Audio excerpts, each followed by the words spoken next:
17 मई और 18 मई का दिन सिंह राशि के लोगों के लिए कैसा होने वाला है। चलिए सबसे पहले इन दो दिनों के तिथि, नक्षत्र और योग के बारे में जान लेते हैं।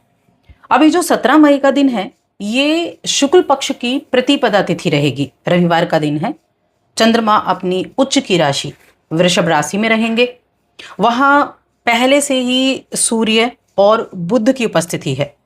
अब चंद्रमा के यहाँ गोचर करने से दो बड़े उत्तम योग बनेंगे। एक तो बुधादित्य योग पहले से बना हुआ है, दूसरा यहाँ त्रिग्रही योग का भी निर्माण होगा और सुकर्मा शोभन नाम का योग भी बनेगा। वहीं हम 18 मई की बात करें तो ये सोमवार का दिन है। शुक्ल पक्ष की द्वितीय तिथि रहेगी। चंद्रमा अपनी उच्च की राशि में ही रोहिणी नक्षत्र और मृगशिरा नक्षत्र में रहेंगे। चंद्रमा की स्थिति सर्वार्थ सिद्धि योग का निर्माण कर रही है, जो पूरा दिन बनने वाला है, और साथ में अमृत सिद्धि योग भी बनेगा। अब इन योगों का प्रभाव इन दो दिनों में कैसे आपको प्रभावित करेगा, क्या चीजें आपके लिए अच्छी होंगी, किन चीजों में आपको सावधानी रखनी होगी, चलिए इसके बारे में हम विस्तार से जान लेते हैं। तो ये राशिफल चंद्र राशि पर आधारित है और चंद्रमा अपनी उच्च की राशि में विराजमान है। देखिए, सिंह राशि के लोगों के लिए चंद्रमा 12वें घर के स्वामी होते हैं और दूसरे 12वें घर के स्वामी होते हैं और दूसरे घर के स्वामी के साथ बैठे हुए हैं।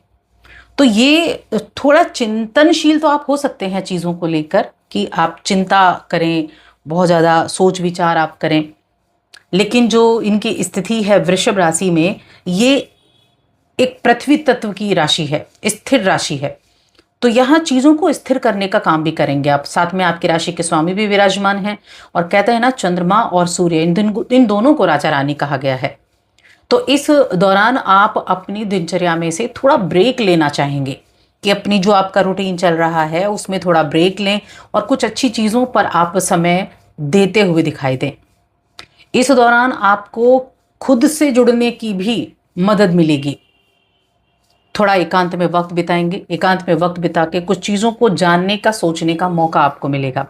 क्या चल रहा है और क्या हो चुका है, उन सभी चीज़ों को जानने का मौका मिलेगा। आप अपने प्रियजनों की संगति में बहुत गुणवत्तापूर्ण समय बिताने का कार्य करेंगे, यानी ये समय बिताएंगे जो आपके लिए अच्छा रहेगा।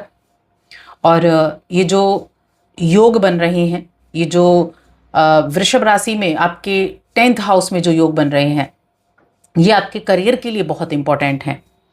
खास तौर से उन लोगों के लिए जो नौकरी की तलाश कर रहे हैं, जिनके पास जॉब नहीं है, कोई कार्य नहीं है, और वो तब से अपने लिए किसी जॉब की तलाश में भी हैं, वो एफर्ट भी कर रहे हैं।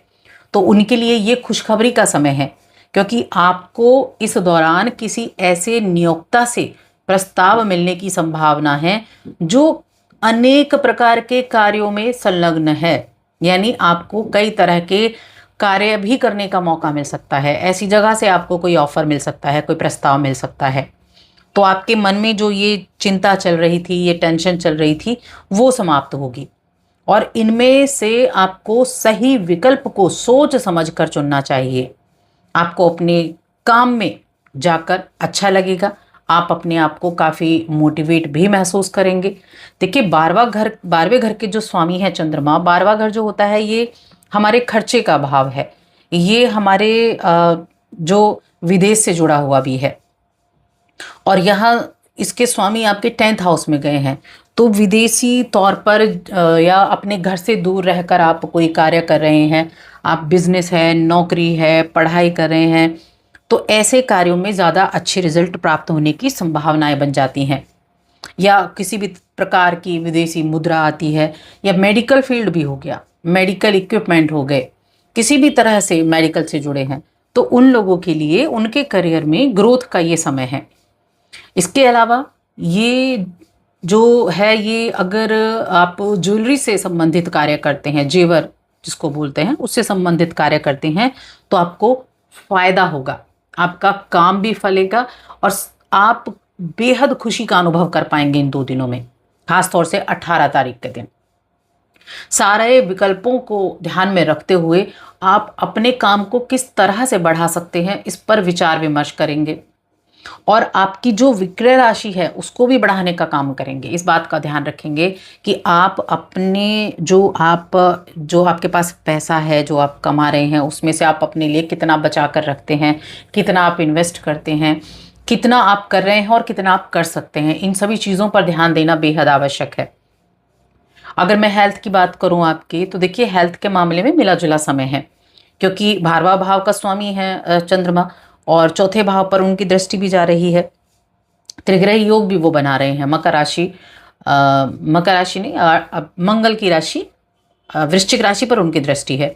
तो स्वास्थ्य का थोड़ा ध्यान रखना है। जो ट्रैवल वगैरह कर रहे हैं उनको थोड़ा ज़्यादा अपनी बीपी वीपी की समस्या अगर है तो उनका ध्यान रखने की आवश्यकता होगी। कुछ आपने पुराने जो इन्वेस्टमेंट किए हुए थे उनमें आपको कुछ अच्छी खबर और अच्छी न्यूज़ सुनने को मिलेगी कि वहाँ बढ़ोतरी हो गई है, वहाँ आपका जो निवेश किया था वो चीज़ें बढ़ गई हैं। तो ये आपकी इनकम में एक तरह से बढ़ोतरी नज़र आएगी। अपने जो दोस्त हैं, अपने दोस्तों को अपने स्वभाव का गलत फ़ायदा ना उठाने दें, इस चीज़ का ध्यान रखें। उनकी सभी बातों में हाँ करके नहीं चलना है। कुछ अपने हिसाब से आपको कार्य करने हैं, अपने समय का ध्यान रखना है। क्योंकि अगर अपना सारा वक्त, अपना सारा समय आप दोस्तों के कार्यों में निकालेंगे, दूसरों के कामों में निकालेंगे, तो आपका समय तब भी चलता रहेगा, लेकिन उस समय को आप वापस नहीं ला सकते। इसीलिए अपने समय का सदुपयोग आपको करना सीखना होगा। आपके अगर बच्चे हैं तो हो सकता है कि उनकी शिकायतें आपसे हों इन 2 दिनों में कि आप उनको पर्याप्त समय नहीं दे पाते, या आप विवाहित हैं तो आपके हो सकता है घर परिवार के लोगों के, आपके जीवन साथी की शिकायतें हो कि आप उनको वक्त नहीं दे पाते। तो थोड़ा वक्त आप उनकी शिकायत सुनने के लिए भी निकालें और चीज़ों को बैलेंस करने का कार्य करें। इस समय प्रेम जीवन भी आपका अच्छा है और वैवाहिक जीवन भी आपका अच्छा है, क्योंकि जो शुक्र और मंगल हैं ये एक दूसरे का संगम बनाते हुए दिखाई दे रहे हैं। लेकिन यहाँ हर एक चीज़ के बारे में आपको जो जानने की कोशिश जरूर करनी है कि क्या है और क्या नहीं है, या कैसे आप उनको ठीक कर सकते हैं, कैसे आप उन पे थोड़े काम से भी ज़्यादा असर डाल सकते हैं। तो इसका देखिए हर एक चीज़ का ना परिणाम होता है। आप क्या कार्य कर रहे हैं उसका परिणाम क्या होगा, ये हर एक कार्य का है, और आपको पता है कि किस चीज़ का क्या परिणाम है। इसीलिए परिणाम को जानते हुए अपनी हर एक चीज़ को बैलेंस करना आपकी प्रायोरिटी होनी है। चाहे वो आपका परिवार है, चाहे वो आपका करियर है, हर एक चीज़ के मामले में। अब ये जो सूर्य आपके 10th हाउस में बैठे हैं, सूर्य को राजनीति का कारक भी कहा गया है, समाज का कारक भी कहा गया है। तो जो भी इस राशि के जातक नौकरी कर रहे हैं, बिजनेस कर रहे हैं, किसी भी तरह के, समाज में सक्रिय रहेंगे और सामाजिक क्रियाएं आपकी बढ़ने वाली हैं। लेकिन साथ में अपने करियर को भी आप उतना ही महत्व देंगे, और जब आप अपने करियर को उतना ही महत्व देंगे तो आपको आगे बढ़ने के चांसेस भी मिलेंगे। तो कुल मिलाकर ये 2 दिन आपको बहुत सारी चीज़ें सिखाने वाले हैं, ये बहुत सारे बदलाव आपके जीवन में लेकर आने वाले हैं। इस समय का पूरा लाभ आप उठा सकते हैं। तो बस आज की इस वीडियो में इतना ही।